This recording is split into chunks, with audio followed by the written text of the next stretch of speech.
حضرت یونس علیہ السلام اللہ کے نبی تھے اور قرآن پاک میں ایک سورت آپ کے نام پر سورت یونس کے نام سے موجود ہے۔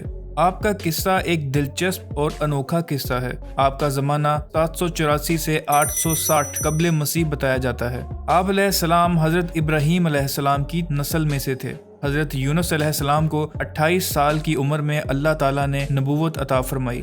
آپ کو اللہ تعالیٰ نے شہر نینوا کے لوگوں کی بھلائی کے لیے رسول بنا کر بھیجا۔ آپ کا نام یونس ہے اور آپ کے والد کا نام متا بن شتا ہے۔ بعض علماء کے نزدیک متا ان کی والدہ کا نام ہے، جیسے حضرت عیسیٰ علیہ السلام کی نسبت ان کی والدہ کی طرف سے ہے، عیسیٰ ابن مریم۔ حضرت ابراہیم کی نسل سے ہونے کی وجہ سے اگرچہ آپ ایک اسرائیلی نبی تھے، لیکن آپ کو اشوریوں کی ہدایت کے لیے عراق کی طرف نینوا نامی بستی میں بھیجا گیا۔ یہ شہر دریائے دجلہ پر آباد ہے اور یہ ترکی اور شام سے قریب ہے۔ اس کے وسیع کھنڈرات آج بھی دریائے دجلہ کے مشرقی کنارے پر پائے جاتے ہیں۔ کہا جاتا ہے کہ اسی جگہ حضرت نوح علیہ السلام اور ان کی قوم بھی آباد تھے، جن پر عذاب نازل ہوا تھا۔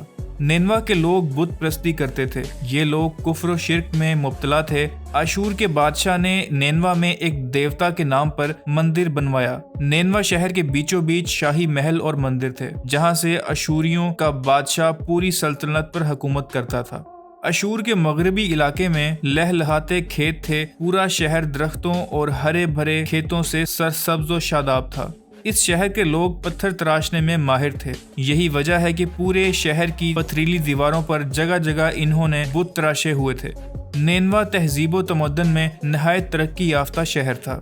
اشودر دیوتا ان کا سب سے بڑا دیوتا تھا۔ نیز یہ لوگ اپنے بادشاہ کو بھی دیوتا مانتے تھے اور اس کی پوجا کرتے تھے۔ یہ لوگ بت پرستی اور غفلت میں ڈوبے ہوئے تھے۔ اس ٹائم نینوا کی آبادی 1 لاکھ سے زیادہ تھی اور یہ 700 قبل مسیح کا زمانہ تھا۔ اس قوم کی ہدایت کے لیے اللہ تعالیٰ نے حضرت یونس علیہ السلام کو نبی بنا کر بھیجا۔ آپ علیہ السلام پر ایک صحیفہ بھی نازل ہوا جو تورات میں جوناہ کے نام سے موجود ہے۔ حضرت یونس علیہ السلام سب سے پہلے اشوری بادشاہ کے پاس گئے اور اسے ہدایت کا پیغام دیتے ہوئے ایک خدا کی طرف دعوت دی اور بت پرستی چھوڑنے کا کہا۔ نینوا کا بادشاہ آپ کی باتیں سن کر غصے میں آ گیا اور آپ کی جان کا دشمن بن گیا۔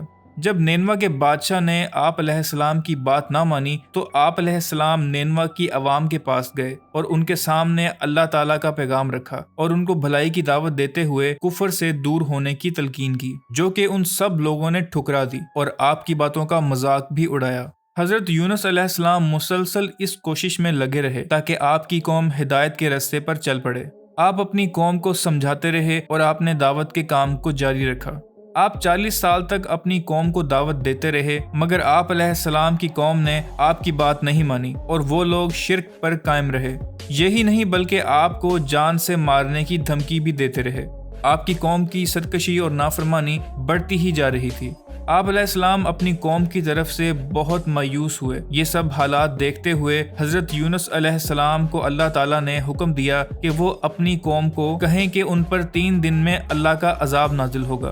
لہٰذا آپ نے اہل نینوا تک اللہ تعالیٰ کا پیغام پہنچایا کہ اگر تم لوگ اب بھی باز نہ آئے اور راہ راست پر نہ چلے تو 3 دن میں تم سب پر اللہ کا عذاب نازل ہوگا۔ لوگوں نے آپ علیہ السلام کا مذاق اڑایا اور کہا کہ ہم تمہارے رب کی طرف سے آنے والے عذاب کے منتظر رہیں گے۔ جب آپ علیہ السلام کی قوم نے آپس میں اس بارے میں بات کی تو کچھ لوگوں کا یہ کہنا تھا کہ حضرت یونس نے کبھی جھوٹ نہیں بولا۔ اب یہ دیکھنا ہے کہ 3 دن میں اگر حضرت یونس علیہ السلام بستی چھوڑ کر کہیں جاتے ہیں تو واقعی سچ میں عذاب آئے گا، لیکن اگر وہ نہ گئے تو آپ جھوٹ بول رہے ہیں اور کچھ بھی نہیں ہوگا۔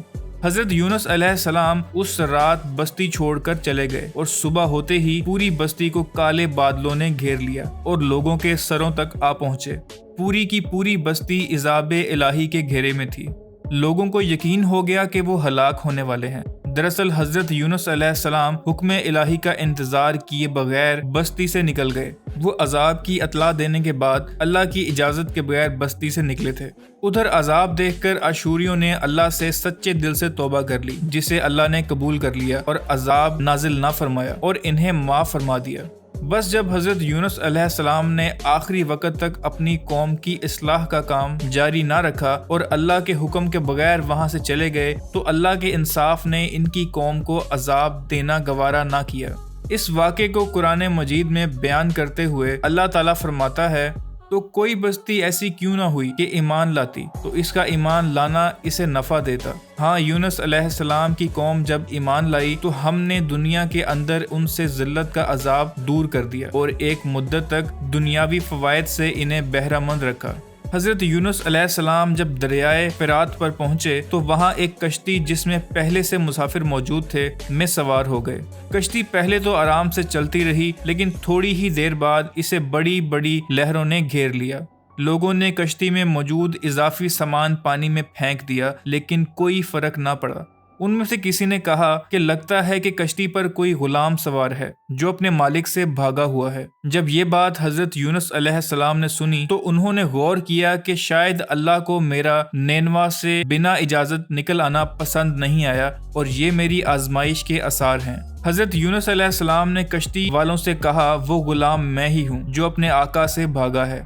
یہ سنتے ہی کشتی والوں نے قراندازی کی اور تینوں دفعہ حضرت یونس علیہ السلام کا نام آیا، لہٰذا انہوں نے حضرت یونس علیہ السلام کو پانی میں پھینک دیا۔ اس وقت اللہ نے ایک بڑی سی مچھلی کو حکم دیا کہ بنا نقصان پہنچائے وہ آپ علیہ السلام کو اپنے اندر نگل لے۔ مچھلی کے پیٹ میں آپ علیہ السلام 40 دن تک رہے اور آپ نے یہاں اللہ سے معافی طلب فرمائی اور آپ نے لا الہ الا انت سبحانک انی کنت من الظالمین کی تسبیح کی۔ 40 دن بعد اللہ کے حکم سے مچھلی نے آپ علیہ السلام کو کنارے پر پھینک دیا۔ 40 دن تک مچھلی کے پیٹ میں رہنے کی وجہ سے آپ علیہ السلام کا جسم بہت کمزور ہو چکا تھا۔ اس کے بعد اللہ نے خشکی پر سمندر کے کنارے ایک بیل دار درخت اگایا۔ روایت کے مطابق وہ کدو کا پودا تھا جس سے حضرت یونس علیہ السلام پر سایہ ہو گیا۔ ادھر آپ کی قوم کے لوگ آپ کو تلاش کرتے ہوئے ادھر آئے، آپ کو واپس بستی میں لے گئے اور آپ کے ہاتھ پر کلمہ پڑھ کر سب مسلمان ہو گئے۔ اب بات کریں گے کہ سائنسی اعتبار سے آج دنیا میں بہت سے ایسے لوگ موجود ہیں جو مچھلی کے اندر زندہ رہنے کا مشاہدہ خود کر چکے ہیں۔ یہ لوگ حادثاتی طور پر ویل مچھلی کے پیٹ میں پہنچ کر نہ صرف زندہ رہے بلکہ دنیا کو اپنی یہ کہانی بھی بیان کی۔ کوئنز کالج آف آکسفورڈ کے ڈاکٹر ایمروز جان ولسن انہوں نے جب حضرت یونس علیہ السلام والے واقعے کی تحقیق کی تاکہ حقائق سامنے لائے جا سکیں تو تحقیق میں انہیں پتہ چلا کہ ویل مچھلی کے پیٹ کے اندر سانس لینے کے لیے کافی مقدار میں آکسیجن موجود ہے۔ اس کے پیٹ کا ٹمپریچر 201 ڈگری فارنہائٹ ہوتا ہے جو کہ انسان کے لیے بخار کا ٹمپریچر ہوتا ہے۔ 1890 میں ایک جہاز مچھلیوں کا شکار کر رہا تھا۔ ان میں ایک جیمز نام کا شکاری اچانک پانی میں گر گیا اور ویل مچھلی نے اسے نگل لیا۔ بڑی مشکل سے 2 دن بعد اس مچھلی کو ڈھونڈا گیا اور جب اس کا پیٹ کاٹا گیا تو لوگ یہ منظر دیکھ کر بالکل حیران رہ گئے تھے کہ جیمز بالکل زندہ سلامت اس کے اندر موجود تھا۔ بس مچھلی کے پیٹ میں رہنے کی وجہ سے تپش کی وجہ سے اس کا جسم سفید پڑ گیا تھا لیکن 14 دن کے علاج کے بعد وہ بالکل ٹھیک ہو گیا۔ حضرت یونس علیہ السلام کے قصے سے معلوم ہوتا ہے کہ ہمیں ہرگز اللہ تعالیٰ کی رحمت سے مایوس نہیں ہونا چاہیے اور ہدایت کے معاملے میں یہ یقین رکھنا چاہیے کہ ہدایت صرف اللہ کی طرف سے ہی ہے اور قرآن کا لفظ حق اور سچ ہے جسے سائنس آج نہیں تو کل درست ثابت کر دے گی۔